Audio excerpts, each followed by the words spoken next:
सिलेसे अखोगी रोडोनाइट की ब्रेसलेट को रोडोनाइट से अखोइना कमाइना हाइदि करिदा कानागे हाइ मतम को रिलेशनशिप ता हाइ तारे को रिलेशनशिप याम फत्तबा गुंबा दुमाइना लेरगदि को हाइदि ट्रबल गुंबा am leiba हाइरसने को रिलेशनशिप ता शांति लेहन बसमना हाइबा को रिलेशनशिप से दा शांति लेहन बा अदुगा अमना अमना अमगी वा ngang ba khoppa daga leino हाइदि कम्युनिकेशंस हाइ तारे को से दा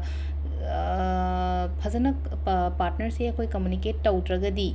कनो तौइदना हाइदि प्रॉब्लम लाइदना को रिलेशनशिप ता अदुना हाइदि कम्युनिकेशन गुंबा कइगुंबा अदुंबा मयाम दु इंप्रूव होइना को अमना ngang ba guppa अदुंबा ताना बा मा ओइनि को अदो रोडोनाइट से को हाइदि सी दी पूरा आइना पी दोइसे मयाम दा को हाइदि रियल असेंगबा अदुम ओइगनि को सी पोट सिमसो अदुदना हाइदि सिगी रोडोनाइट की कनो से लोइना मा स्टोर दा लोइना मा इम्फाल की स्टोर दा लोइन फंगबिरानी को अदुगा ऑनलाइन मा पांदा लेबा चिनाव ngै माइन तरोगा लोबिनिंग बा लेरगा सु दुम हाइबिरो अदुम को हाइदि लेरिबा जगह दुम डिस्पैच ता तौजा हलके को